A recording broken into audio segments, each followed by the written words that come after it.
Globetrotters, are you ready to elevate your travel game and make every trip unforgettable? Get ready to revolutionize your adventures with Passport Bros app, your ticket to turning passion into profit. With Passport Bros, your travel videos and posts aren't just memories, they're money makers. Share your awe-inspiring experiences with the world and watch your bank account grow with every click. But wait, there's more. Connect with a vibrant community of fellow explorers, where camaraderie knows no borders. Exchange insider tips, forge lasting friendships, and create memories that last a lifetime. And that's not all. Gain access to exclusive discounts on accommodations, from cozy boutique hotels to luxurious resorts, ensuring you can travel in style without breaking the bank. So why settle for ordinary when you can experience the extraordinary? Join the Passport Bros app today and unlock a world of adventure, connection, and endless possibilities. Download the app now and let the journey of a lifetime begin. Download now on the App Store and Google Play.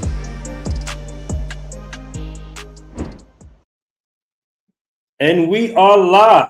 Welcome, family, to another show. It's your man BMT. And today I have a huge YouTuber guest on the show. He needs little introduction. I have my man Anton Daniels in the building. Morning, brother. How's everything going with you? What's happening, my friend? How you feel? Man, I'm feeling great, man. I'm feeling great. We got some people already in the chat. I want to welcome everybody in the chat. So, Antoine, let's get right into it, man. I want a little bit of your background before we get to the nitty gritty of the questions. What city did you grow up in? Detroit, Michigan, man. Born and raised. Okay. And it's pretty cool to see it coming back and evolving. I think it's better than it's ever been in my lifetime. Right now, we just had the NFL draft. We got the Grand Prix coming up. Okay. And I travel all over the country on a regular basis. And to see how it's evolved from what it used to be in 2008, and it literally being, you know what I'm saying, an economic opportunity for a lot of people that stuck around.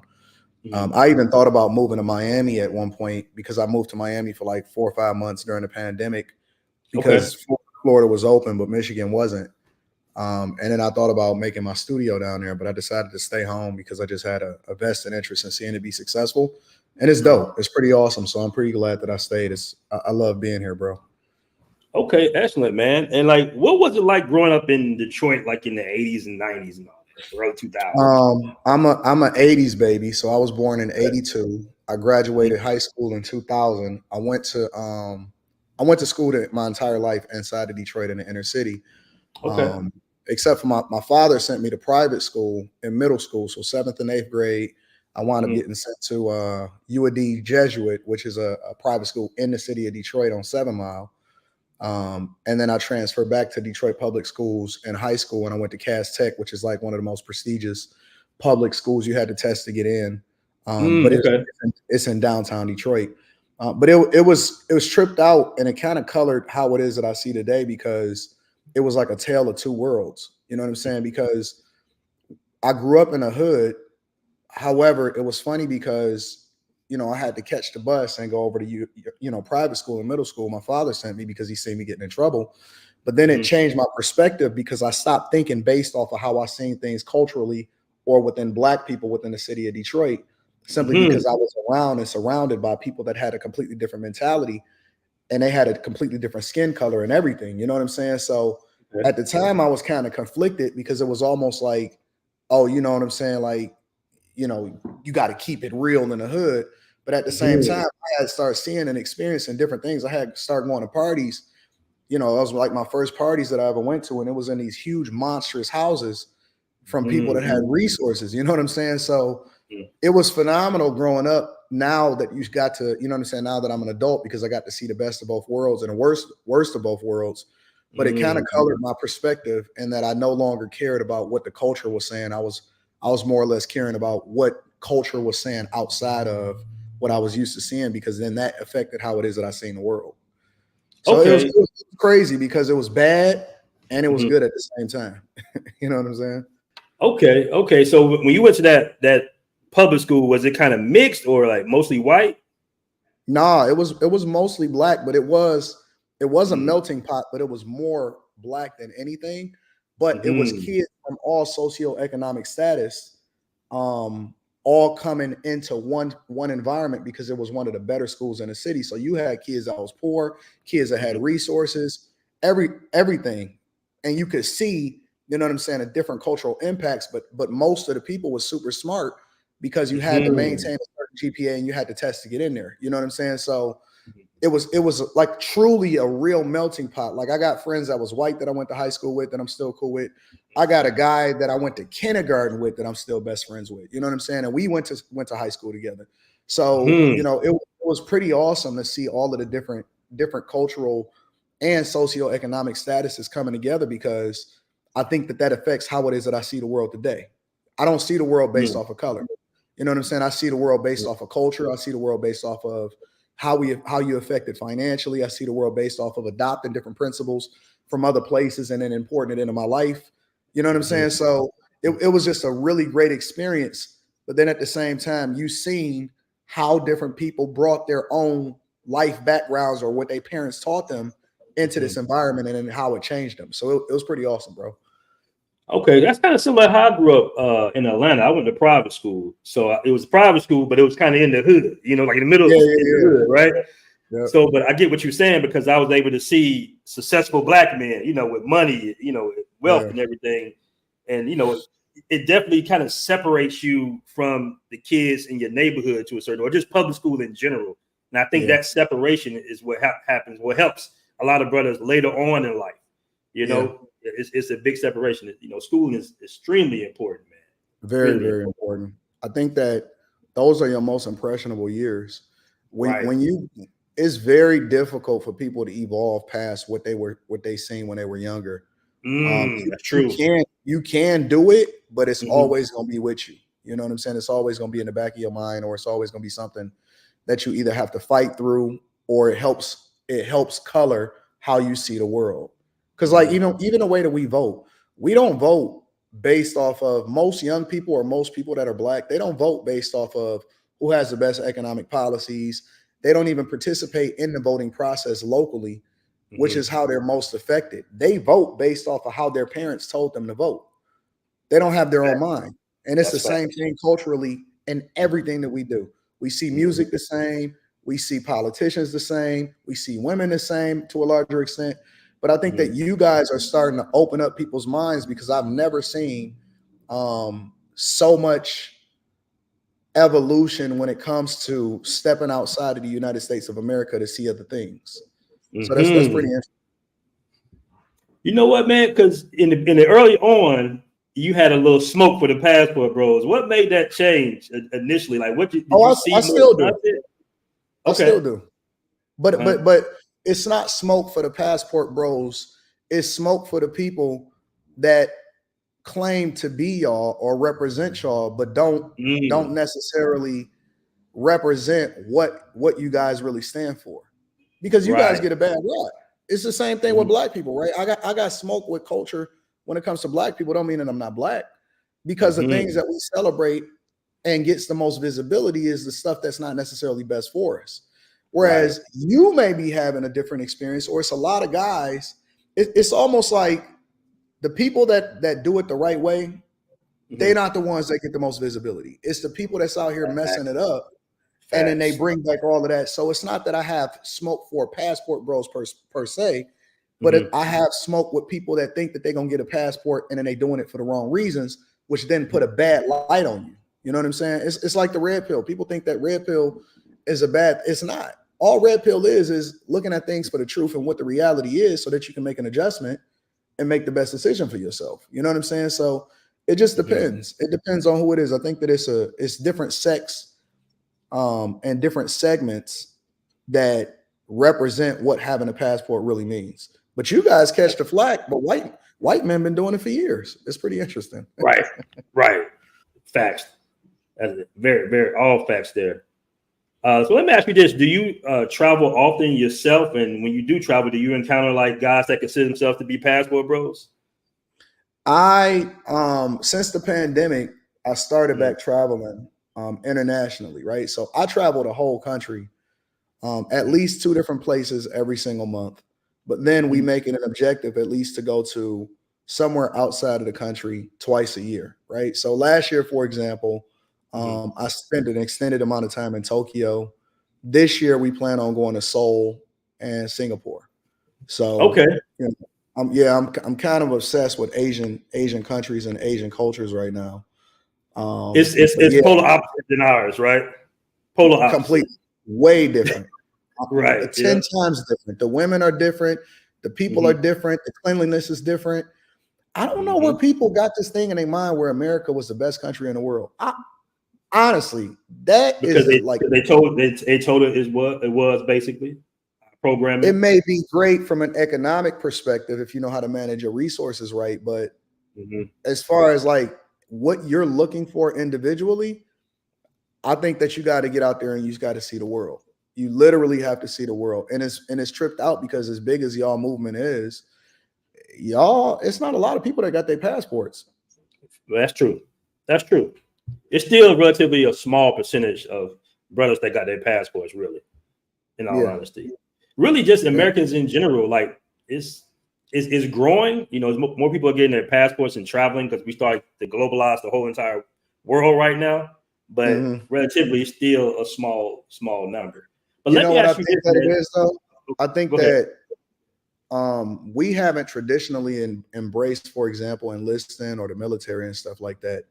For a lot of guys that I talk to, that's their first experiencing anything outside of their hood, let alone even going to a different city and then going to a different country. I do also think that it's a lot of things. What we also don't have a conversation about is it's a lot of guys that's prohibited based off of the idea that they catch a record. You know what I'm saying? And so they get hamstrung earlier in their life, and it kind of messes up how it is that they're able to move around, even in the country, let alone outside the United States of America. And then when they do get out there, I think that they get finessed a lot. Finessed a lot. So, but we'll get into that, I'm sure. Right. So let me ask you this, man. What was your like initial feeling when you first pulled up in Japan and kind of recognized, you know, it's safe and the culture is laid back? Yeah. How did that make you feel? I had already studied it a lot because the stuff that I look at on YouTube is not the stuff that we necessarily talk about all the time as far as relationships and all of that. I study like different cultures. So like, for example, how they cook their steaks and genuine Wagyu, right? And all of that stuff. Like my goal was to go over to Japan and have it. Obviously I was really familiar with their life expectancy and that the people over in Japan actually live the longest of anybody else in the world. So I have been studying it. And more importantly, I have been studying all Asian countries, including China, right? Because I had even started learning Mandarin because I had anticipated spending time over there, even from a business perspective. But when I got there, man, listen, no matter how much you research it, no matter how many videos that you make, it's nowhere in the world that it ever is going to compare to actually seeing it in real life. Facts. I mean, the streets think about it. Tokyo is like New York, but cleaner and more populated, but it's clean. They don't even have trash cans on the street. The women will walk you to the elevator and be bowing until the elevator closes until you get into it. It's a completely different culture. It's beautiful. They technologically advanced. Everybody is cool. Everybody had great energy. We traveled more than just in the popular spots, but we also went to a lot of the different spaces and neighborhoods, and we spent a lot of time in the nightlife. The time zone is the complete opposite, right? So whatever time it is here, it's the opposite there. But it was phenomenal, man. It was one of the best things that I had experienced in my entire life. Actually, I would say that it's probably my favorite place that I've ever been to in my entire life, bro. Is that awesome? Now, I didn't necessarily like the Dominican Republic. I didn't like it. Yeah, that's where I'm at right now. Is it really? I didn't care for it. Well, I went there. I took my daughter there. Everywhere I go, I take my daughter and my wife with me. But I went there. I don't know, man. I guess if you're going for it's a lot of finessing over in the Dominican Republic. Yeah, they even charge you different prices whether or not they can recognize that you're not from there. That's true. It's a lot of finessing, but I didn't run into a lot of passport guys, or maybe it's where I was at, because I didn't go to Sassoon or anything like that. I ran into a lot of white guys that was over there. a lot of white men is over in the Dominican Republic, getting it in. Yeah, that's true. You got a lot of Canadians coming out here, and you got a lot of white guys from the States as well. Yep. Most definitely. You know, But the crazy part I about didn't necessarily care for the Dominican Republic. It was I don't know, man. It was a lot of sketchy stuff. And maybe just because when I travel places, I don't necessarily just stay in the touristy areas. But it was a lot of sketchy environments and stuff like that. So I don't know. I didn't really care for it that much. I care about Asian countries. I can't wait to get to Singapore and Seoul. So yeah, you know, Asia is definitely different, even in Southeast Asia. Now you got some poor, rundown looking areas, but because of the culture, it's relatively safe everywhere you go. Yeah, it's clean, it's safe, and man, I seen people and women and stuff walking at 2-3 o'clock in the morning, and nobody tripped. It was just that was just normal. Nobody was, and I'm sure it's crime everywhere, right? But it just wasn't the same as it is in the United States of America. You can't walk down the street of Chicago at 2 or 3 o'clock in the morning and think that you're cool. Facts. You can do it. You can do it in Tokyo though, all day long and not even trip. Facts. Very true. You know, you go in Japan, you go to one like the little toilet stall, you see about 20 buttons. You like, what the hell is all this? Like everything is just so in the future. It is. They got a lot of the food, man, the food is different because over here in the United States of America, see, this is the conversations I don't think that a lot of people have. The food was so good because you can tell it didn't have all of the preservatives. Everything was just absolutely fresh. It tastes different. Like it tastes like it don't have a lot of sugar in it, but it's really, really, you know what I'm saying? It's really flavorful. They don't require you to tip over there like that. You know what I'm saying? I guess everything is just more built in or whatever. And so, you know, to see it in real life and to walk down the street, the women, they not fat. Right. The women ain't fat over there. They're beautiful, man. Did you fly Japanese Airlines out there? No, I flew Delta One. So I slept the whole time. I think it was like a 13 or 12. I don't remember how long the flight was, but it was one straight shot there, and I slept the whole time because I had a bed. But again, I had my daughter and my wife with me, so nope, I just flew Delta One. Yeah, I flew Japan Airlines from Thailand to Japan. I also flew them from Thailand to Cambodia, and the food they brought was just on point. Like not no dry chicken like you usually get on the plane. Like they give you like a real deal meal. Yeah, you know, they do. Vegetables and little fruits and oranges and stuff. I'm like, yo, they on everything is on point. Like and that's when you start to recognize it's a cultural thing. It's just what's baked into the culture. Like that's how they are as a culture. And it's a very beautiful thing. I did see I seen a few black people over in Tokyo when I was there. So that was cool. But they got great public transportation. The food is good. The people are cool. The women are beautiful. Everybody, all of the women is slim and fit. They got I don't know, man. I love that place. I said to myself, I'm gonna go there at least once every couple of years minimum, just to go back and visit because I love it. Now, what I am concerned about is not necessarily concerned because it doesn't affect me, but man, Thailand, what the hell is happening in Thailand, man? What's up with all of these lady boys? I'm not. Look, bro. You know what? That's something that you definitely got to get used to when you're over there. Like that's just what's. And you know what? When I recognized that had been going on for centuries over there, like it's just nothing new. The whole ladyboy thing. That's just kind of what it is. It's been going on for a long time. They look like over here. I mean, maybe they just not as advanced or whatever, but you can still tell that, hey, man, that's a biological man over there. Right. But over there, it's like, wait a minute. You got to train your eye, bro. Like it takes some time. You know, you be like, okay. But the good thing is though, over there they can't change their gender on their identification. Oh, they can't? No, they can't change it. Oh, okay. So that's the good thing about that. That's crazy, bro. Man, listen, that's crazy. I don't know, bro. But we'll see. I plan on visiting everywhere, so I plan on getting around. Okay. So let me ask you this, and we got 283 people in the room. Guys, do me a favor, hit that like button. In your opinion, why is the Passport Bros so triggering to women and in some cases men? I think that, okay, so I got to be honest. I'm gonna be 100% honest. So, for example, somebody sent me a video to react to the other day, and the video was basically of a woman. I think she was an American woman, but she was Japanese, and she was living in Japan. And so one of the things that she said was, in Tokyo, there's a saying from the natives or from the women there, and it's called LBH, right? And she said that basically what it meant, and she was actually referring to white men. She wasn't talking about black men. But she said they were called LBHs, and she said it's a thing within Japanese culture that they basically call these guys. And what it's called is laying back home, right?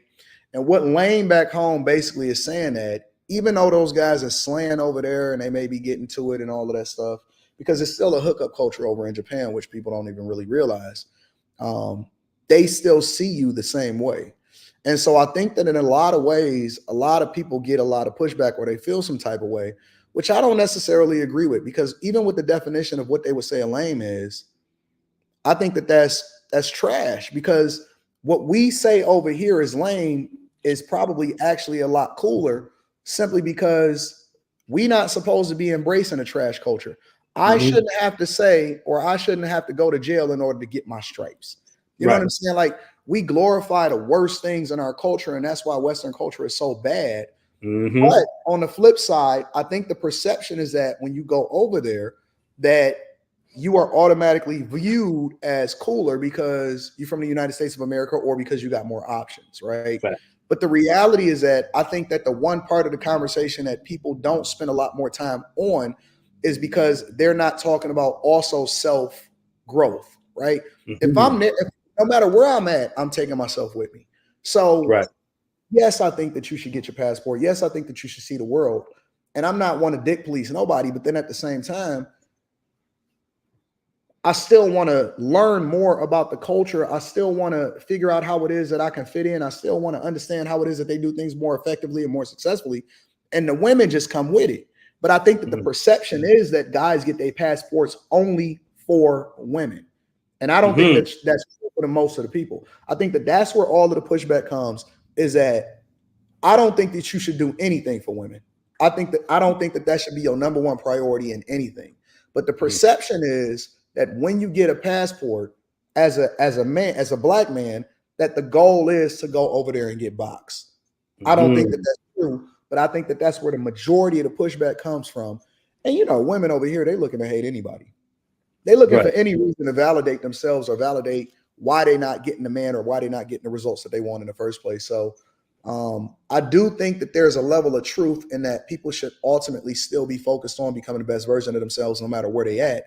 But then at the same time, I think that the perception is that people are only getting their passports to get boxed, which I don't think that that's true, because a lot of the guys that I see getting their passports, they have no problem getting women over here. They just don't want to be over here. Right. I don't know why people think that it's so hard to knock down these chicks over here. These chicks is nothing. These chicks is lame. Anybody can go and knock down these hoes. That ain't hard to do. They broke. They struggling. They got the most debt. They talk the loudest. They talk with their neck twisted. They got them, you know what I'm saying? They say that they're the most educated, but in reality, they just got the most student loan debt. They vote stupid. You know, it's very difficult for you to be able to take them in the room with you if you of any man of significance, or you got you know what I'm saying, you at any high level in your business or in corporate America, you can't take her because she got tattoos on her eyes. You know what I'm saying? Don't nobody want to deal with that. And so I think that they're projecting their insecurities on people that are looking for a different culture, a different environment, or even looking to see what else is out there from a dating perspective. It ain't that guys are going over there just for box. It's that most, and this is most guys, obviously, because we know some guys do anything, but it's that guys are looking for something different. They find out that it's a completely different culture somewhere, and they embrace it. And so that bothers people, because now people are starting to catch on, and you know what I'm saying? They starting to embrace it.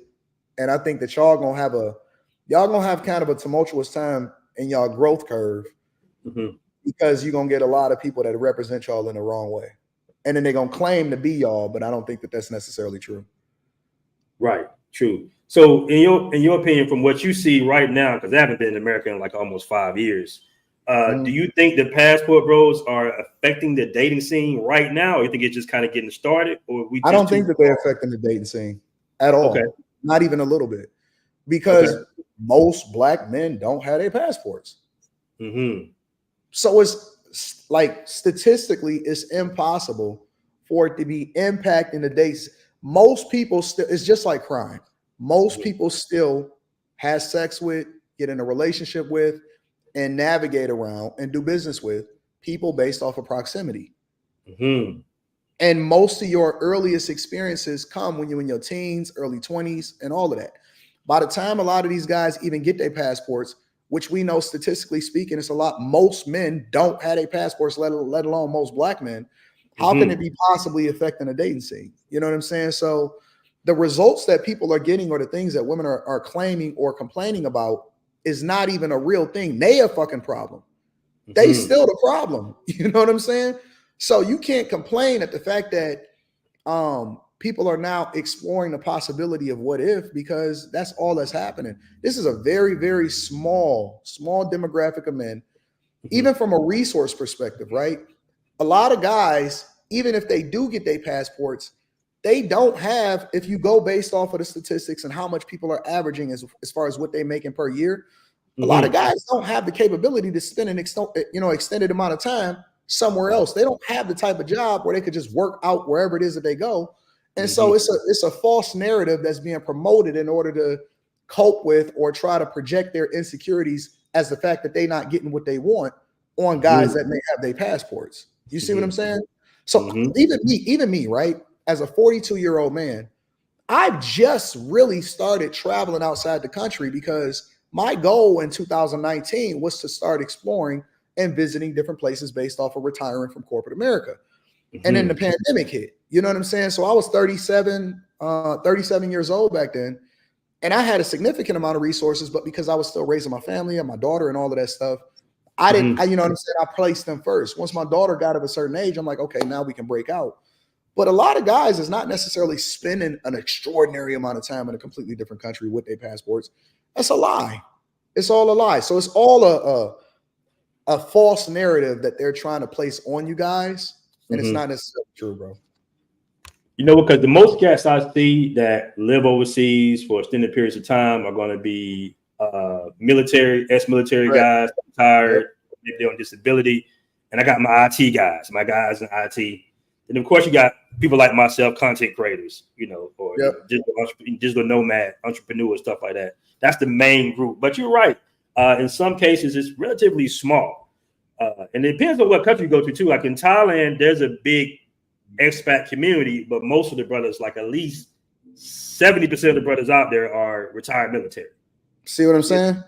And most of them is like retired Navy, because the Navy come out there. It might be like they have something like drills or something out there. So the Navy, they come out there when they enlisted, and it might be like 10,000 Navy men in Thailand or something, in Bangkok or something like that. And then when they retire, they end up moving to Thailand. Yeah, you know what's so funny? You don't see white guys get the same pushback though. Right.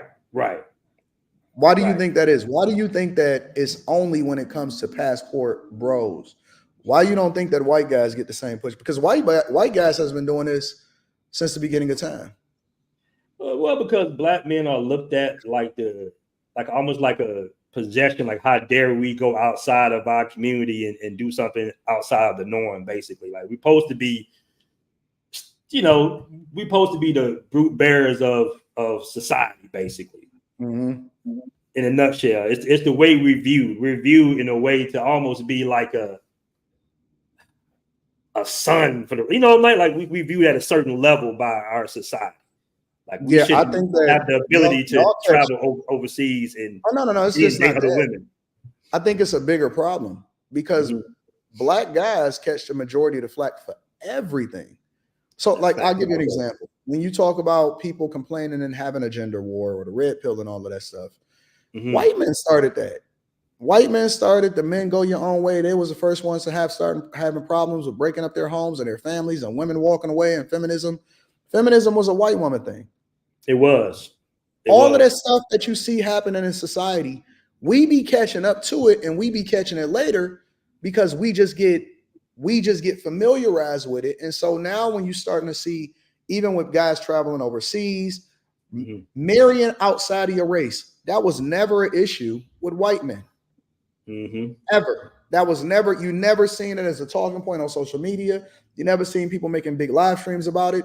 But when black guys, for whatever reason, and I don't think that it's a thing with us, I think that it's a thing with women.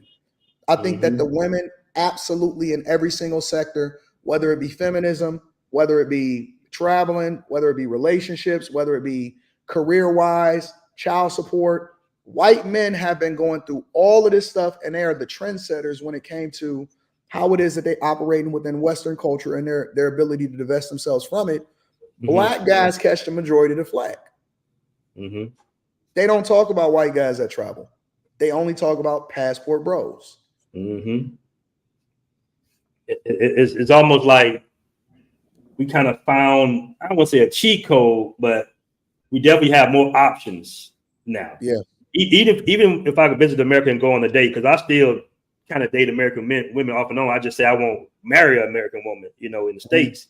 But when I tell them, hey, I travel, I've been to Brazil, I've been here, it's like the conversation changed. It's like, you know what I'm saying? Like, why can I, in my head, I'm just going to travel and enjoy the culture, learn different language, enjoy myself, personal growth, like you said before. But in their eyes, they're thinking in their head, like, damn, he ain't been all over the damn world. Like, he got hella options. Yeah, I think that guys should stop giving a fuck about what they think. 100%. Like, okay, so I'll give you an example. When I was growing up, I had two older brothers. And the thing has always been, and maybe it was just a Detroit thing, is if she not a chick that you sticking with long term, what the fuck you give a fuck what she think for anyway, right? And that was the idea. It's almost like guys care so much about what these women think instead of living their life and then expressing what it is that they have a conversation about. We just really got the microphone. And I think it should be the same when it comes to when you're traveling, when you get your passport, in business or whatever. The way that you become the most successful is to stop caring about what women think. Women is just an accessory, in my opinion. So whatever it is that they say or they do, it don't matter. It only really matters how they serve you or how they play a role in your life. And so even if they're giving you pushback and they say, hey, man, you only going over there for this, or, they like to project that level of insecurity. I'm like, okay, what if that's true? Now what? And it completely neutralizes the conversation because it's like, what the fuck you care for? Like, if it don't affect you, why would that be meaningful to you? You as a woman, your goal is to get one guy. You can't get one guy in your entire life to eventually settle down with you. You got a bigger problem than focusing on whether or not this guy is over here and he's having a different cultural experience. And let me also say this. These funky hoes, they be over there trying to traveling over there too, bro. Like you don't hear nothing about that though. Listen, I see more black women. I see more black women than I go overseas than black men. And I'm talking about by themselves. But you don't hear that promoted. You don't hear none of that talked about. You don't hear none of that said. I see more black women over there, and I'm not talking about younger women. I'm talking about 35 and up over in a lot of these places that I see black men. I see white men, black women, and then couples. That's all. They be doing the digital nomad thing in Tulum, and 100%. Some cases, Colombia, Medellin. They got like black girl travel groups and all that stuff. And it's crazy because I think sometimes because they be wanting to date too, but then they find out that, okay, the local guys really ain't really digging us like that for the most part. They're going to try to use us. So they try to date the American bros. They try to date the passport bros, and the passport bros is like, whoa, I'm in Colombia. It's hella options here. So that'd be like the separation a little bit. A lot of them passed up on a guy that they were supposed to be with. That's facts. And so because listen, it's very rare that I talk to a woman, whether it be on a coaching call or on a panel, that she not willing to at some point concede to the fact that she should have rocked out with a guy that she passed up on because she wanted to make herself available for the dating pool of guys that didn't give a fuck about her. When you talk about a lot of these guys that's outside, they all dealing with the same man. They all dealing with the same dude. And so their problems or their insecurities largely come from their own decision-making earlier in their life. And so because they passed up on the guy that they should have been with, eventually that guy becomes greater because as we get older, we get better. We don't even get into the top of our earning potential until our late 50s, early 60s.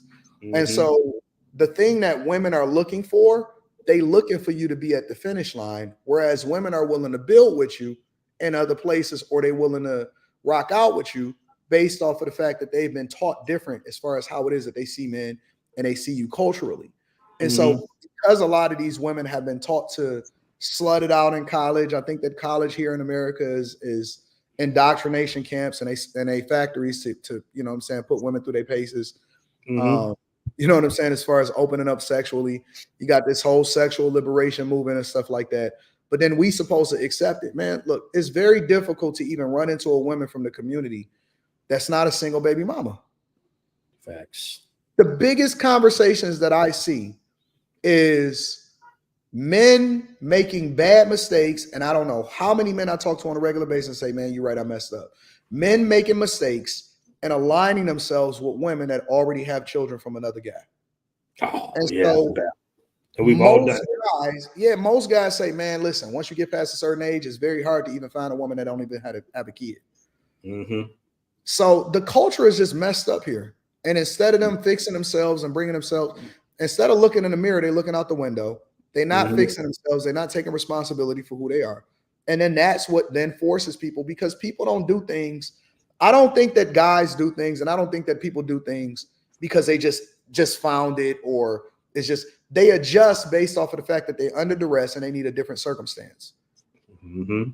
So when you see guys now starting to say, you know what, I'm getting the fuck up out of here. I'm about to go explore this place. I'm about to go check out what's going on over here. Especially if they're not in the military. That's a learned behavior. That's not something that they inherently just start discovering and exploring themselves. They didn't just see that shit pop up on their algorithm and then they was like, oh yeah, I'm doing that.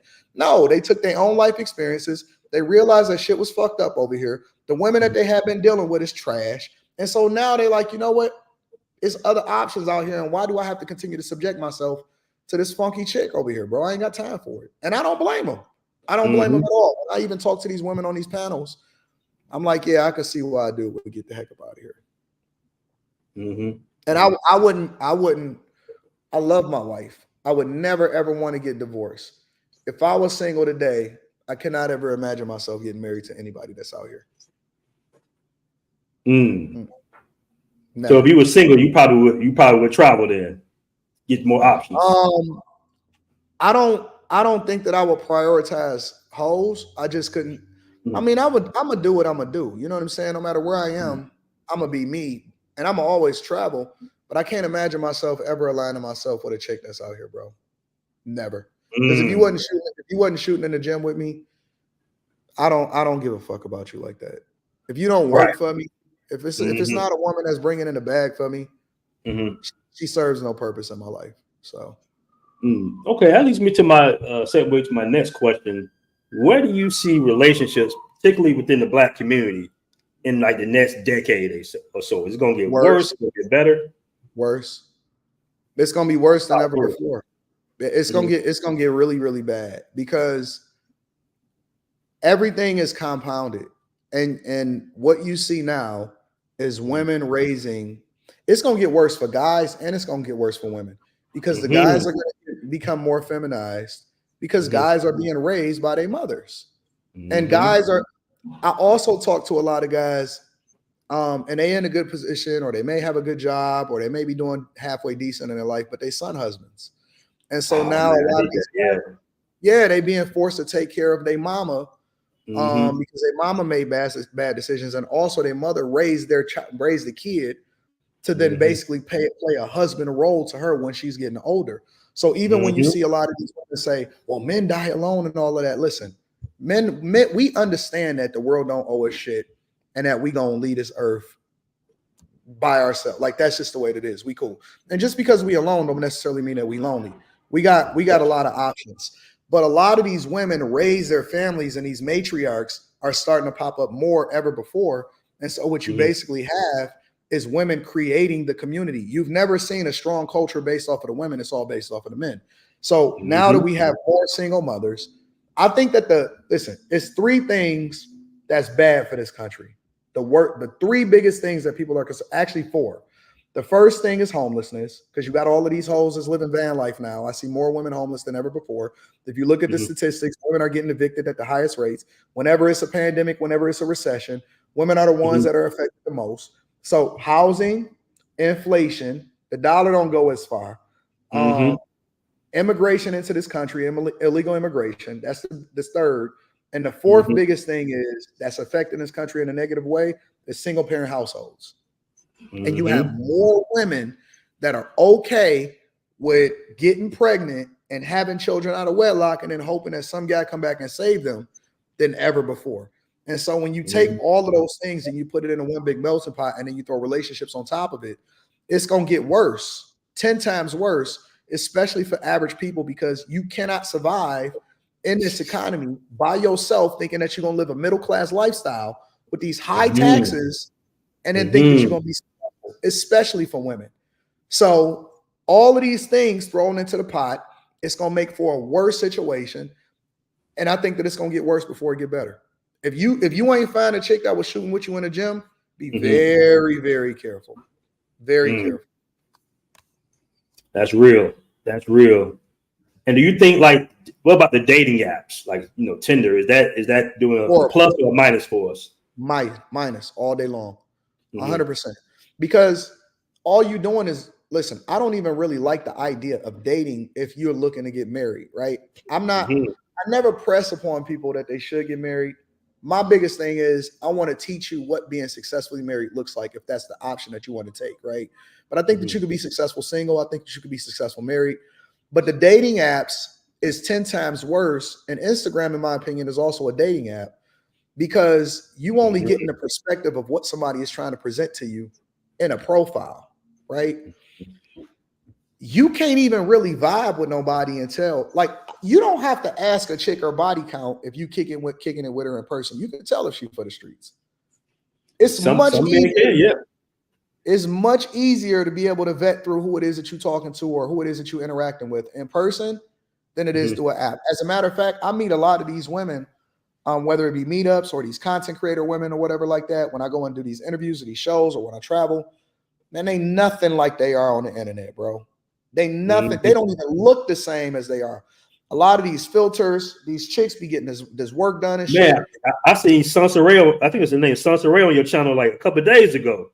Dog. Like, heavy filters, heavy makeup, this in the Passport Bros. I'm seeing her like, yo, none of these women, especially the content creator women, look the way that they look on a profiles as they do in person. Very rarely do they do that. Now, let me rephrase that. Some of them do, right? Because some of them is not necessarily trying to do anything more. But when you meet a lot of these girls, they not what they projecting themselves to be, bro. And so I can't understand why, if you want success in life, and this is not just as related to dating in general, you got to be outside. People get promoted. People get deals. People get all of the things that they want out of life is based off of who you know and whether or not people like you. It's got to be a cultural fit and a cultural norm. You can't effectively vet whether or not somebody is for you if you're not kicking it with them in person and be able to see them objectively, how they are and other aspects of their life outside of what it is that you're looking to get out of them. I could tell whether or not a woman is a good person or whether or not the things that you're supposed to vet for as far as being a wife, because for me, I think that the best way for you to build wealth is through family. But I could tell whether or not a woman is wifey material just based off of observing her in ways that other people is not looking at her. I don't have to see your ass. I could tell whether or not you like people and whether or not you treat your parents right, whether or not you on time. What are your interests? I can see how you treat your friends and your family when I'm objectively kicking it with you or I'm networking with you and it's not any ulterior motive that come along with it, right? So I can tell whether or not we equally yoked if we going in the same direction. Guys need to vet for women that's going in the same direction as them. When you vet for a woman that you look in the mirror, and I'm not telling everybody that they got to get married, but if you're vetting for marriage, you got to vet based off of where you project yourself to be, not where it is that you at. A lot of people are getting into relationships based off of what their desires are right now. Are we compatible? Do I like you? No, listen, fam, you're going to be way ahead, or you're going to be a completely different person 10 years from now or 20 years from now. And is that woman suited to take that journey with you? And is she even going to be in a position to be around you or even be in your network? Or are you getting caught up with the fact that you think you like her now, but all of that shit is going to fly away of who she is now based off of who she going to be? And so a lot of guys, they get caught up on how they feel at the moment instead of being focused on where they project themselves to be. Bro, you're going to be dope. You're going to be awesome. You're going to make more money than you ever made before. You're going to evolve. You're going to have different tastes, different standards, different expectations, how it is that you see women, how you see sex, how you see networking, where you want to go, where you want to travel. And we don't even have those conversations amongst ourselves as to who it is that we're going to be or what lifestyle we shooting for. It's the same thing when it comes to relationships. You do things even when you go to college. When you go to college, a lot of people that are looking to do things, they go into college from a studies perspective on where it is that they looking to be 5 and 10 years from now. They're not making decisions. The smart ones are not making decisions. Listen, they're willing to suffer. They're going to go through residency. If you becoming a doctor or something like that, you'll go through residency. You'll go through 8 years of school. You'll be broke for an extended period of time. You'll grind it out because you already know what's at the end of the rainbow, and that's what you're shooting for. The only place that we don't do that from is the women that we decide to have children with or the people that we decide to have a relationship with. And so these guys, you need to think differently. If this is what you want, you gotta vet for where you going, not where you currently are. If you going based off of who you are and where you currently are, you're just gonna always be playing a puzzle or trying to make that shit fit. It's never gonna fit. She never gonna be for you. She never was yours. Who it is that you dealing with is not the person that you're really dealing with. She gonna reveal herself to have an ulterior motive. That's why we call them chameleons. And that's why it's important for you to align yourself based off of your network instead of basing it off of where it is that you currently at in the moment. Your feelings is gonna fleet. Even after you get your nut, post-nut clarity is beautiful, bro, because it gives you that limitless feel. Right. And then sometimes you be thinking to yourself, like, what the fuck am I? What am I doing? You can't even see clearly. But guys make decisions based off of how they feel in the moment, and they got to get that shit up out of them. It's not conducive for your life, bro. All facts. I want to give a shout out to my man, Mostly Money TV. That's Andre. You was on this show, I believe, a couple of weeks ago. Yeah. He gifted one BMT travel membership. I appreciate that, Andre. And I got my man Ray Money in the building. He says gifted 5 BMT travel memberships, man. I appreciate that, my man Ray Money. Now let me ask you this, and this is a big topic kind of within our Passport community. What is your opinion on like long distance relationships? Meaning, I don't fuck with it. You live in America, but you're dating a girl in Brazil or something, or you got a girlfriend in Colombia or something. What's your opinion on that? I see guys. A guy had got a coaching call with me probably about a month ago. And he was breaking down to me how he had went over there and he was sending her back money because I was going to be his girl and stuff. Listen, simps and tricks is simps and tricks, whether you got a fucking passport or no. I am not in favor of locking down somebody that you don't have access to and you don't have control of in real life, in real time. Hell no. Hell no. Like, you just got to let it be for the moment. She yours at that particular time, and it's just your turn. I am not in favor of no long distance relationship, just in a general sense, at all. I don't rock with it. I think so. Not even in the States. Not even in the States. Nope. Hell no. For what? You might as well be single. What's the point? How you gonna lock down somebody that ain't even with you? You don't know nothing about them. You don't know what they got going on. Hell no. Because you do have like guys within this community that pretty much send money to the women, or they pay the women's rents or something like that. Nope. They consider it to be their girlfriend. Nope. Why they paying somebody else's rent? She not an adult. Right. Listen. Now keep in mind these rents might be $200-$300. I don't care. You can't get $20 out of me unless you bring a value back to me. It ain't no woman that ever got a dollar out of me unless she actually working or she bringing value back to me. I don't give a fuck. Listen, I don't care how little it is. Tricking and simping is still tricking and simping regardless of how it is that you see it. Mm-hmm. I am not in favor of paying for nobody's lifestyle. Hell no. So you don't believe in giving women like allowance? No. Mm-hmm. What do you mean? Like a Like woman that get them ain't your wife? I'm just giving you like in Thailand, right? In Thailand, guys will get with the women. This is pretty much the norm, and they will pay them maybe $1,000 a month, $600 a month, pretty much to be in a steady relationship with them.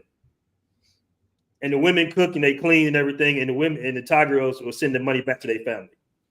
Fuck no. Hell no. Hell no. But see, that's what I'm saying. Hell no. Absolutely not, under no circumstances. For what? Mm-hmm. I'm with you for a short time, not a long time. I'll see you when I see you. Okay. I wouldn't do it for women here. I wouldn't do it for women over. Fuck no. Hell no. Mm-hmm. Listen, the only woman that can have access to get any resources out of me is my wife, mm-hmm. or women that work for me that make me more money. Hell no. Under no circumstances. All right, I got a couple for you, but I'm gonna catch this super chat real quick. I got Bo Anderson here. He's a member for 4 months. He says, Anton, how can I get in contact with you for a coaching call? It's gonna be a waiting list, bro, because we booked up. But you can always email me at antondaniels413@gmail.com. It's just my name, Anton Daniels 413@gmail.com. Okay, cool. So let me ask you this. Never give women fucking hell no. Okay. So what about this? What about this? What about this? What about, let's say, culturally, because this is one thing you gotta deal with when you want to date overseas. A lot of guys don't know this. Some guys know, but as far as like dowries or something, do you believe, bro? Yeah, say if you date a woman in Kenya, you got to pay her family pretty much to marry her. Nope. Hell no. We in a different time. Mm-hmm. This is not back in the day. Fuck no. Hell no. No. I don't believe in giving no woman nothing. Bro, this is the way I see it. Like, I guess you can look at it in the perception of, okay, you're paying the family, and I'm talking about this happens in Thailand. You got to pay a dowry as well. They call it something else. But this is more like when guys say they want traditional relationships, this what comes with traditional relationships. It's a possibility, depending on the culture, that you might have to pay that family a dowry. And you're paying the family because you're saying, hey, they raised a good wife for you to be your counterpart. Fuck that. That you're not sticking me up. Nope. And here's my thing. All right. So I got an equation, right? It's 8,760 hours in a year. Mm-hmm. Right? Every hour, whether you're asleep, whether you're awake, those hours are continuously ticking away. Now, if I have to go outside and I have to trade in my time for money, then that means that my hourly rate is a cost, whether I'm asleep or awake. So let's say, for example, you make $100,000 a year. That means that whether you sleep or you awake, it doesn't matter whether or not you're at work the whole time or not, but my hourly value of who I am as a person is worth somewhere between $11 and $12 an hour. Mm-hmm. If you make $100,000 a year and you divide it by 8,760, that means that your time is worth somewhere between $11 and $12 an hour. Mm-hmm. I trade in my time for money. I kill myself a little bit every day in order to make sure, and this is what my value of my time. Now, you can raise the value of that time up, or it can become less, depending on what it is, what your value is as a person. Now, if I deal with a woman, and let's say, for example, I make $100,000 a year, and I give her $1,000 a month, right? How many hours of my time is she worth? I don't see that shit. Look, bro, I got DoorDash, Uber Eats, a dishwasher. We don't even have, look, women in yesteryear always worked. I don't know what you got, like where these people are thinking or really compartmentalizing what traditional values are, but they worked. They worked on a farm. They worked for the family. If you don't have small children, then she should be doing something productive. Always to bring value into the family. And so you telling me that dudes is out here sending money to women overseas and they not even with them? Shit, bro. I'm from Detroit, bro. Well, you know, some guys look at it like very much like Oakland. Oakland, Detroit, that's our cousins over there. Shout out to the people over there in the Bay Area and in Oakland and stuff like that. We don't believe in that shit, bro. Okay, the woman got to bring value to you, not the other way around. I'm not sending. But see, in some cases, they are bringing value to you because you gotta look. Okay, how much does it cost, or how much time do I have to take out my day to cook, clean, prepare food, wash clothes? You know, bro, I got taking care of the I got home, a place out here. I'm out here with my family right now. You know what I'm saying? My chick is right over there. My daughter went over to Taekwondo.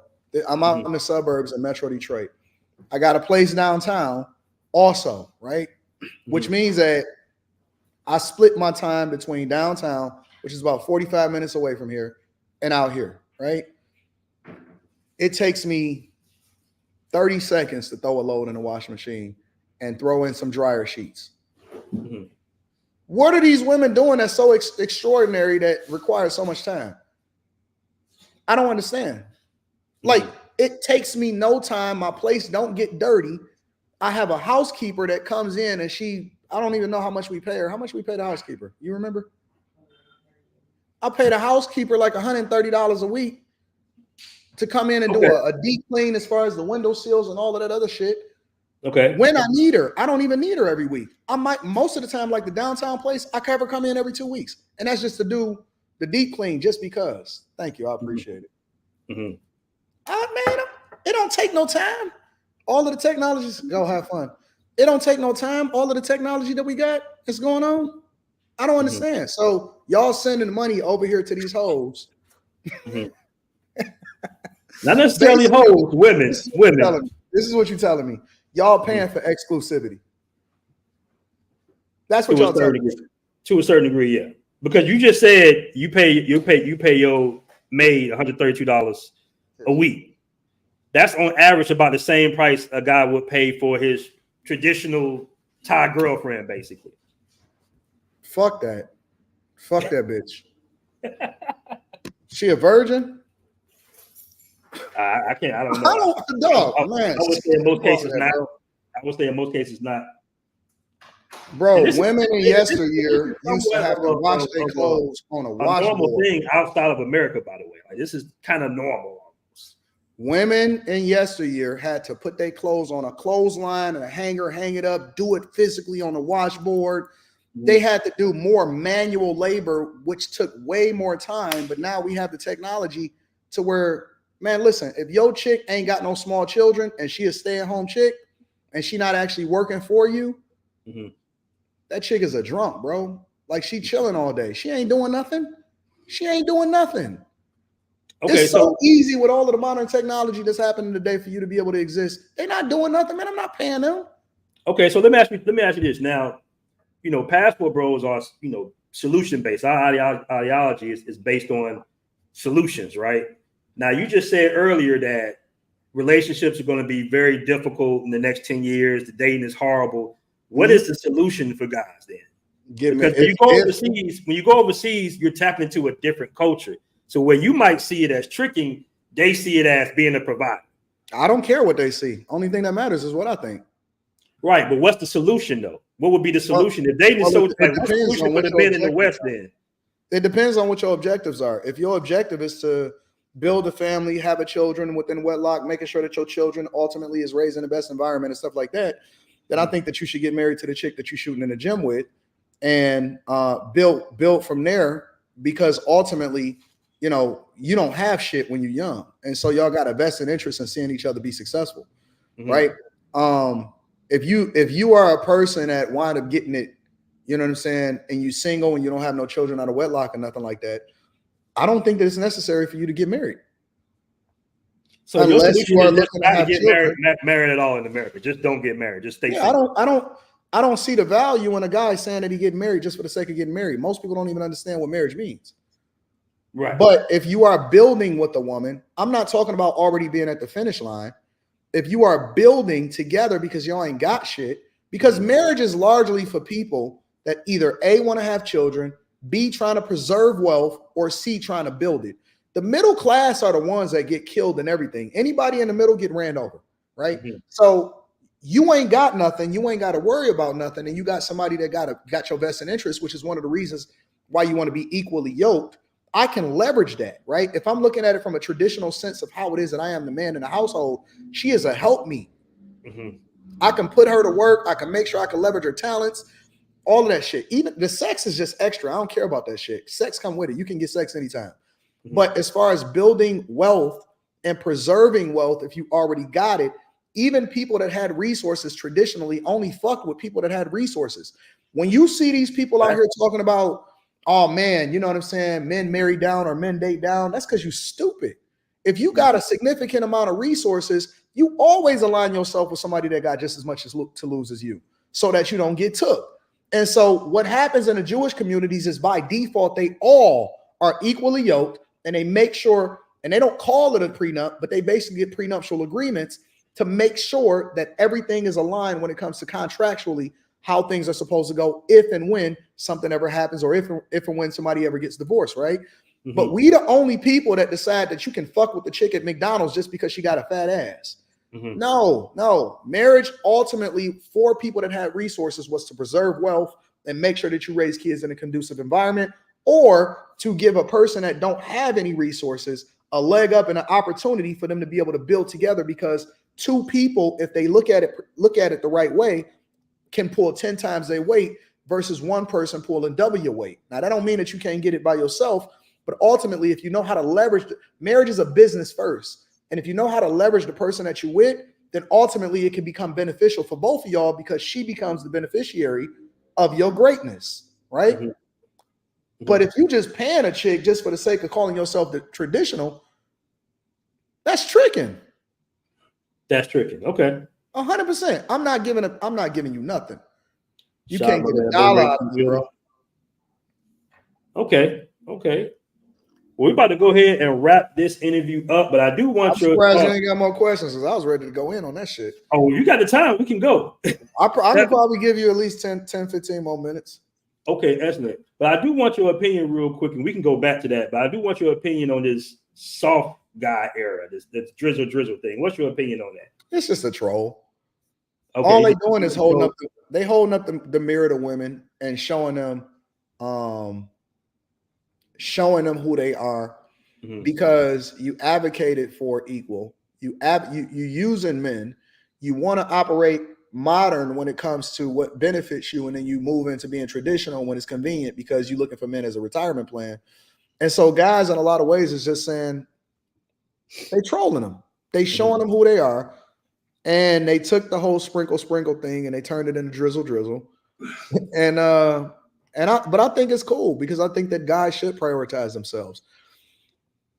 Guys should never pedestalize women ever, under any circumstance. Always listen, your priority is your purpose, and whatever it is that your belief is, if you're a believer, then you align yourself, you answer to God. You don't answer to a woman, you don't answer to nobody but God and yourself. And so you find yourself a person that aligns with where it is that you're going. If they get on your program, then that's dope. That's awesome. But I don't have a problem with the whole soft guy era thing because it's upsetting women.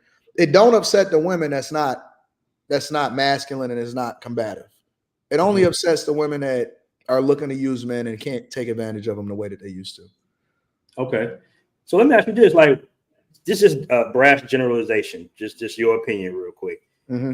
What percentage of women do you think are marriage material in America? Well, it depends. Are you talking about older women, younger women? You got to break it down. You got to add more context to it. Let's just say women from the age of the dating age 25 to 40. Percentage wise, just women in general, not black women, not white women. Just in general, because people dating everything now. So just 25 to 40. Mm-hmm. Less than 5%. Less than 5%. Mhm. Okay. And the reason that I say that is because, listen, the barriers to entry for what qualified a woman to be a wife, first of all, was virginity. Mhm. We remixing. The reason why women wore a white dress, look, if you start to throw in all of the problems or all of the caveats that used to qualify women for marriage, none of them fit the criteria. Yeah, they got to wear great dresses nowadays. They're black dresses. Correct. That's why I talked about building early, or if you pass that, why it's probably not conducive for you to find yourself in that situation, right? But women used to wear white dresses because it signified purity. Mhm. And then when you had sex with her and you broke her hymen, it also signified the fact that you were the first man with her, right? Mhm. The biggest thing that a woman can give a man is not her going to work, not her doing this, not doing that, is giving herself, her all, her body, everything that she has, and her giving herself to her husband because he is her covering. And that's one of the reasons why the father is supposed to walk the daughter down the aisle to the son, is this covering the covering. And then you're continuously grooming her. That's why they call you a groom. You're continuously grooming her to be the woman that she's supposed to be, which ultimately will be conducive for your children, right? So when you talk about qualifications for marriage, most women can't meet the expectations for what the qualification for marriage was supposed to be because they are not virgins. They are not wives. They don't understand how to be submissive. They talking about they want a partner. Everybody that already fucked them.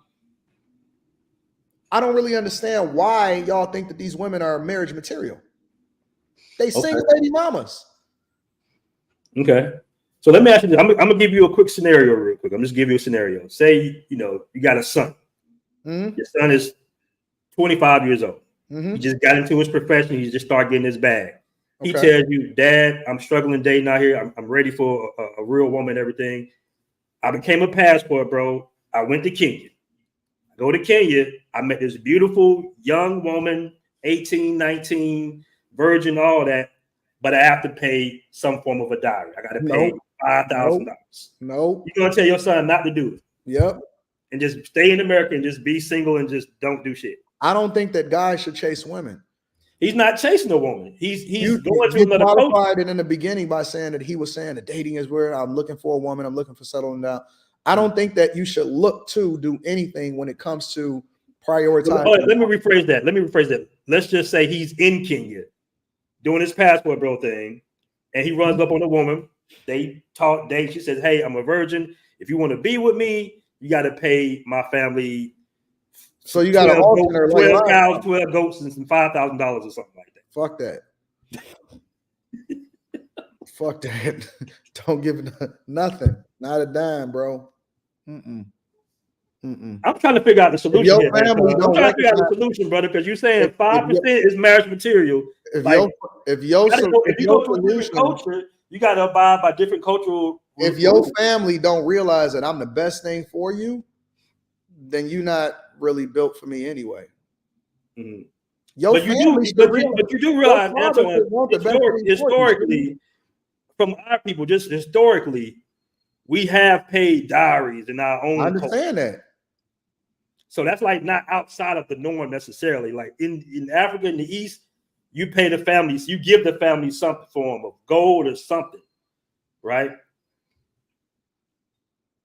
But don't you see how like how you making it complex for American dating? You're saying why it's not traditional, why it doesn't work. Well, if you're going over here, you're gonna have to abide by those traditions where it will work because you get to marry a virgin in Africa. Men control access to marriage. It's my rules. I'm not bending my rules for anybody, especially a woman. Okay. If your family don't think that it's conducive for you to rock out with me, cool. It's 9 billion people on this earth. I can find another you. You will never find another me. I can find another you. You will never find another me, ever. Right. Listen, I will never pedestalize a woman above what my standards are as a man. I don't give a fuck about what y'all culture is. I'm an American. I'm Anton Daniels. I define my culture based off of the principles that my father put in me, not what the fuck y'all got going on over there. So listen, we just can agree to disagree. Have fun. God bless you. I'm gonna keep it moving. Mm-hmm. I'm not moving for anybody. I only answer to God. I don't answer to nobody else. Mm-hmm. So for me, listen, if that's what y'all want to do, send y'all $5K, and $5,000 don't mean shit to me. So it's not like it's about the money, it's the principle. I'm not paying you shit. Now, if you want the thing that's best for your daughter, and then you ultimately are going to be the beneficiary, because it's a possibility that you will benefit from me being married to your daughter and me making sure that y'all good just from a family perspective, because you can see the long-term view of what this thing could be, then that's a whole nother conversation. But I'm not paying you nothing. All right, so let me ask you this. What's your define the definition of tricking? What's your definition of tricking? Spending money on women that you don't have to, or in order to impress women unnecessarily. All right, so is Jay-Z a trick because Beyonce gets an extra couple of million every year she's married to him?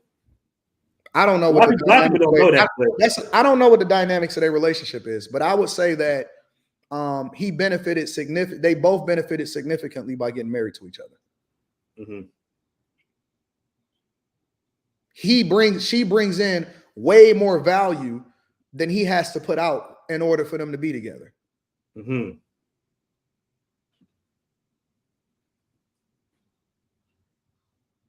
Okay. I don't believe in paying for hoes, bro.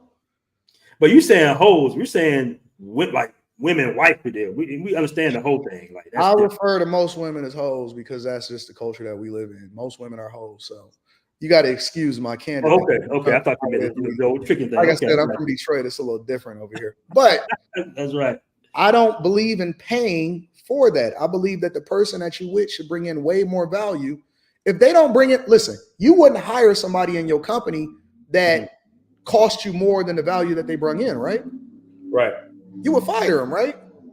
Correct. Immediately. So why would you be spending money on women that don't bring in more value into what it is that you're doing from a company perspective than they taking away from you? Mm-hmm.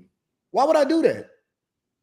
I wouldn't hire an employee. I wouldn't bring somebody into my company. I wouldn't have somebody working with me. I wouldn't work with somebody that it took way more for me to extend what it is that I got to do in order for us to be successful than they bring it in and they not carrying their weight or they not adding additional value. We supposed to be adding value and building this shit together. I'm not supposed to be carrying you along with me.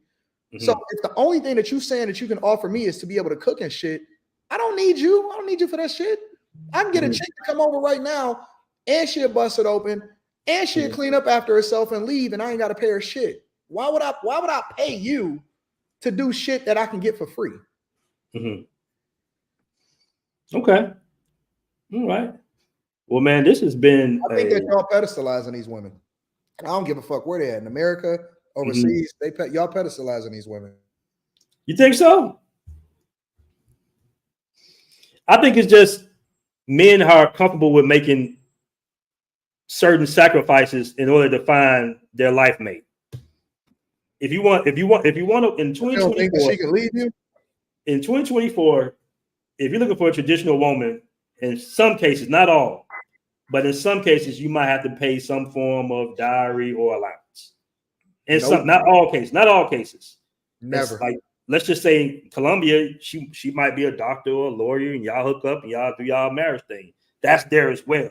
But it all depends. It all depends on what that particular guy is what they're comfortable with.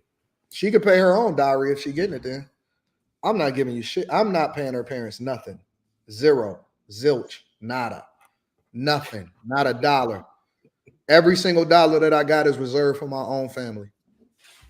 Somebody said divorce would definitely, this is one of my guys in Thailand, he said divorce would definitely cost you more than that dowry. So let me give you I've been married for 20 years in June 19th to be specific. Mm-hmm. My family don't get divorced. We ain't never got divorced. My father never got divorced. My brothers never got divorced. My uncles never got divorced. I don't know what the fuck y'all talking about. So that don't apply to me. I mean, but you do realize like it's like 70% divorce rate in America. It's like 70%. Not in my family. We shoot 100 from 100. I mean, that's from an individual standpoint, yes. But that's why I get my values. Like 70%. That's why I get my values from my father. I don't go based off of what society is doing. We got a standard that shit works. We operate based off of it. Our women shut the fuck up unless we ask them to talk. We don't argue. We don't go back and forth. We don't do any of that stuff. They awesome. None of them weigh is super fat or anything like that. They take care of business. They bring in more value. She literally is about to go and meet with contractors in order to make sure that they're picking out all the right materials for a house that we building, because she oversees the whole real estate development aspect of my business. And she knows, and she brings in way more value working for me than she would even going out and getting a job. So, you know, I don't believe in the way that y'all are out here moving. Her success is literally tied to me. And ultimately, she's become way more successful as a result of being with me. The value that she adds to me is significant. So as a result, she's the beneficiary of my greatness, but at the same time, she contributes more, way more than she could ever take away from me. So she has a vested interest in seeing me successful because I'm her access, and then she adds more value. That's the way that a marriage is supposed to work. Indian women, I see them all the time. I work with them sometimes, and they be very, very successful in directors. And you know what? They bring 100% of their paycheck home. Ain't no her money is her money and my money is our money. It's all one pot. I want 100% of everything that you got. You're not separate. You're not your own person. You can drive the best cars and all of that, but that's a perk. That's a benefit and a blessing as a result of having the access to be able to do the things that I'm allowing for you to do to bring more resources back into the fold. Y'all are just giving away y'all money for free. You go out here, you trade in your money, your time for money, and you give it away to these funky assholes. And y'all think that just because they overseas, that somehow, some way, that it makes them better? No, that's a fucking finesse. I'm not giving a damn to anybody. There is not one woman in my life, whether you work for me or whether you married to me, not one woman in my life that do not bring in more as a result, and they get access to even be able to have the opportunity to bring in more than it is that I pay them or I extend to them. Not one. No, but you're saying this in a personal sense, but you also saying that it's only 5% of the women are marriageable. So where are these guys going to find the women that you have, like the wife that you have? Where are guys going to find that in 2024? Because you've been married for like 20 years. Correct. I got married when I was 22, and all of my brothers got married before they was 22 years old. You got to get married early. Okay. And you got to build with the person, and they got to see you. Listen, most guys that are young, the benefit in being young is that you're supposed to be broke. Dudes is 19, 20, 21, 22 years old. And again, you have the option to do what you want to do. So I'm not telling you that you have to get married. I'm saying that if you want to align yourself with somebody and know what being successfully married looks like, it is a formula to it. The fact that I don't have nothing mean that you don't, like, we literally are getting it out the mud. And if you are a dude that's further along in your life, then you got to align with a woman that's equally yoked. Y'all got to stop talking to these broke hoes. That's one of the biggest problems and barriers to entry that I see. Y'all are the reason why you so worried is because the women that y'all getting with ain't on your level. She ain't even supposed to be. So hold on. Let me put in context. Now you do realize that the guys that are dating overseas are dating women 15 to 20 years younger than them. So those women are not going to have the same amount of resources that you have in your 40s, and you dating a 25, 26. But y'all don't think that is women that got resources overseas? There are women that got resources. I'm just saying, on average, just in America, you have to date women like socially bottom of the barrel. And so, listen, it's women in all countries. What's your definition of bottom of the barrel? What's your definition of bottom of the barrel? Broke women. Okay. Broke. So a broke woman can't add value to your life?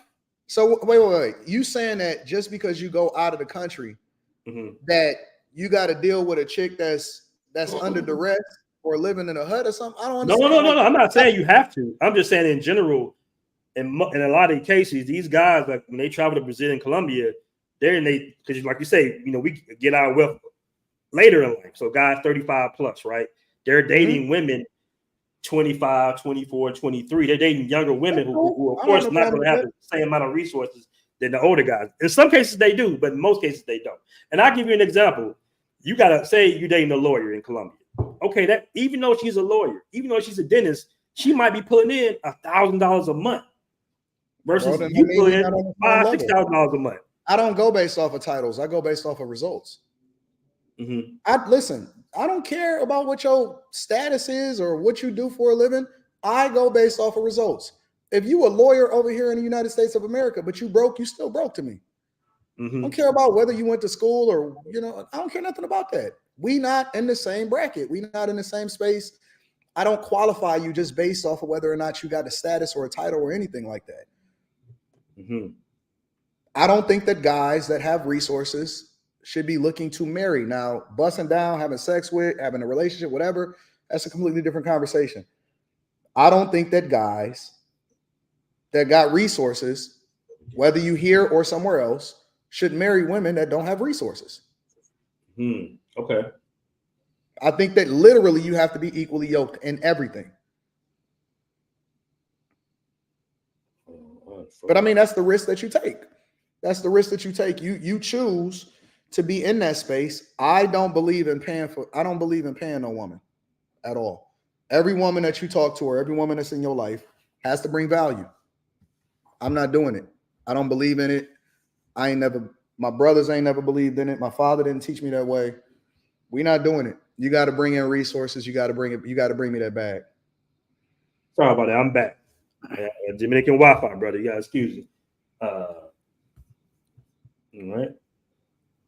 Shout out to I think this is a troll, Boyce Watkins Social Fund CEO. You had a little smoke for Boyce, didn't you? Nah, I just we had a little bit of a debate. We fixed it. We fixed it. Yeah, it was. And I understand. So Boyce is cool. Boyce is cool. I have no problem with Boyce. If I ever have a problem with Boyce, I will call him directly. You know what I like about this space, man? Seeing brothers like being able to work it out, even if they agree or to disagree. You know what I'm saying? Like I love this space and see because we've been stereotyped so much, but now because of the internet, you're seeing more intelligent brothers being able to kind of work it out and say their viewpoints on certain topics. Let me ask you a question, BMT. I got a question. Do you pay these hoes? No, me personally, no. Come on, me personally, you no. You was defending the point. Well, I understand it because I've lived overseas before, and I get it. Like I don't get mad at a guy if he says, "Hey, I pay my girl $600 a month." That's not what I do. Personally, that's not what I do.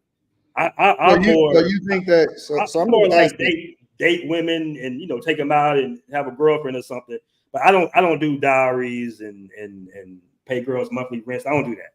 Personally, I don't do that. No. But you cool with other guys paying?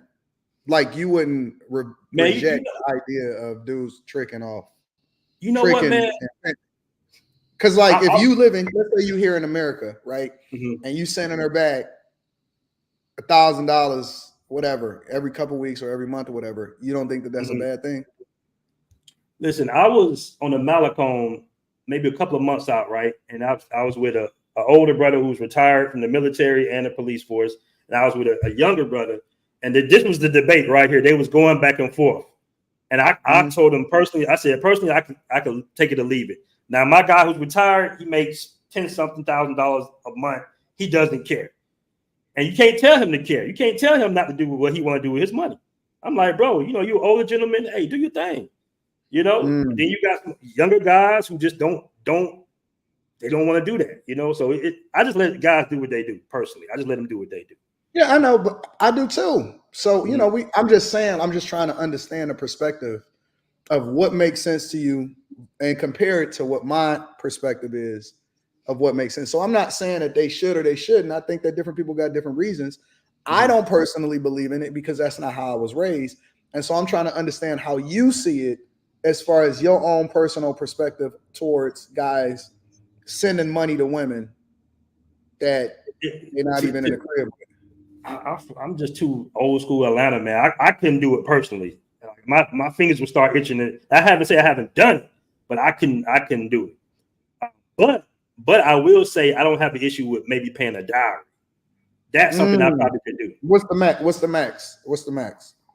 That depends, man. That depends on what I want to say it's even a max. I would definitely pay a dowry. There's no max for how much a guy should pay for a chick.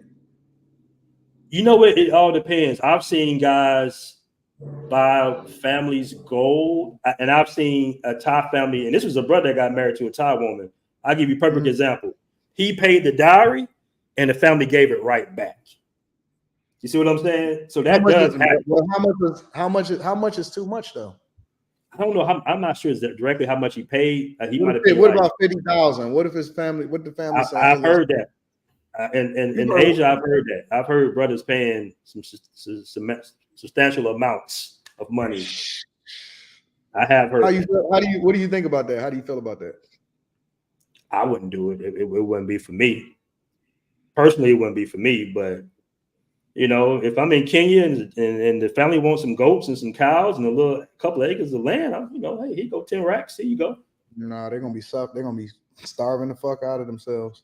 They're gonna be starving over there. Listen, get on the commercial, $1 a day. Get your donations up, man. Fuck that. Hell no. But Anton, what was you doing before I got there? What were you doing before I got there? I'm not about to be your come up. I'm not about to be your family. Oh, come on. Okay, yeah. What was you doing before I got there? Y'all wasn't eating. Y'all wasn't farming. Y'all wasn't getting y'all goats and cows. It's just a cultural thing. That's just what they do to each other. Like even African guys pay dowries. Even Thai guys pay dowries. That's just what they're doing. Like when you leave the country, you gotta understand, bro. You got to be accepting of certain people's culture because that's what it is. No, I don't. No, you don't have to do it individually, but I'm just saying in general, you might have to. If you like a woman, you might have to, do something within her culture. Fuck that. That's crazy. Shout out to my man Bo Rates, man. Gifted 5 BMT travel memberships. I really appreciate that, man. He says we can come up together, but a chick would never come up off me. LOL. Facts. I just can't see it, bro. I can't see giving a wire. Listen, man, I will rather drive down the freeway and throw it out the window than to give it to a chick in another country. I would rather drive down the street and throw it out the window than them to stick me up and hold their daughter for ransom in order for me to be able to marry her. Skip that, bro. I can't do it. I'd rather be by myself. I feel you, man. I'm not doing it. So I get to pay you to take care of your daughter? For what? For some pussy? In some cases. Wait. Let's really well, more than just a helpmate, a life helpmate. I get to pay you to take care of your daughter all so she can bust it down. That's crazy to me. Like when you that's not really. But is that really crazy though? Because this is what we hold on, Anton. Think about this for a second, brother. This is what we were doing before we was caught up by them, the mayonnaise people. This is what we were doing over in our homeland. Doing what? I wasn't born. I was born in South Africa. You was paying dowries. I ain't never been born in Africa. I don't have no African citizenship. I understand that. I'm just saying, in general, this comes from our original culture. This is what we was doing, bro. I was born in Detroit, Michigan in 1982. I ain't never milked a cow. I don't know nothing about that. You know what I'm saying? That's a whole nother thing. I'm not going back in the past. In the past, I ain't never been a slave. I ain't never been none of that shit. So I put the cultural traumas in the back, and I paid attention to what these motherfuckers did so that I would never have to. Anton, you see, I'm not. But Anton, you see, I am an American. You see, it's not working here. Oh, it works. It works for me. You just said the women in America is less than 5%. Correct. You just said 95% of the women in America are not married material. 25 to 40. So obviously we're doing something wrong as a culture. If 95% of women are marriage material. Women from 25 to 40. That's why I made you qualify your statement. And I said, add additional context. What are we talking about? Those women don't qualify for marriage because they don't meet the criteria of what a wife is supposed to be, which is one of the reasons why I said is much easier if you want to get married and you want to be successfully married to do it when you are younger, before she has known other men and all of this other type of stuff, right? So the context is what I was speaking to. So in their marriageable years, 25 to 40 is less than 5% in the United States that's marriageable. Oh, so wait, say that again. From the age of 25 to 40, those are a woman's married, married. You're really younger than that, but we just saying, 25 to 40, right? You're saying less than 5% in America are marriage material. Yes. Based off of what I said is the qualifications for what a wife is. Okay, so obviously the culture is doing something also wrong. One of the reasons why I said that I would never get married if I was divorced, because it doesn't make sense for me. Okay, so with your own statement, 95% of women are not marriage material. Doesn't that mean that something in our culture is off if it's not pushing out marriageable women? 100%. Two things, but see, here's the difference. Two things can be true at the same time. It could be issues with the culture, and it doesn't have to mean that I have to subject myself to it either. Just because there's something wrong with it and that's the norm, don't mean that I got to embrace it. I'm not jumping into the fire just because that's the norm. Y'all gonna get burned, and I seen y'all get burned, and I see y'all suffering over there. And so why would I do it just because that's what the norm is? It looks like we got pretty much a split chat. Guys are agreeing with you, some guys are not. Oh, so I don't give a fuck about if they agree with me or not. The only it's thing like a 50-50 split. Only thing I don't even watch the chat. The only thing I care about is the results. The only thing I care about is the results. And I take insight and information. I learn from motherfuckers on what not to do by observing them suffering, but I take insight and information from people that are doing it successfully. I don't take financial advice from broke people. I don't take marriage insight from divorcees. I don't do none of that shit. I can watch you and see, oh yeah, he fucked up over there. Let me see what he did wrong. But I don't take advice from or insight. That would be like me getting understanding from a single baby mama on how it is that you're supposed to do things successfully when it comes to relationships. It makes no sense. So for me personally, I think that, and people could feel however they want to feel, but you will know them by their fruit. You will know them by their fruit. I qualify, and I think that more people need to qualify who it is that they take an insight from based off of whether or not they actually have the results. I am not. My father taught me not to. My brothers don't believe in that shit. I don't believe in that, bro. I don't believe in tricking. Any woman that you spending money on, she got to return value. Way more than you spent on her. 100 times over. Okay. All right, man. This has been an excellent show, brother. I appreciate you coming on.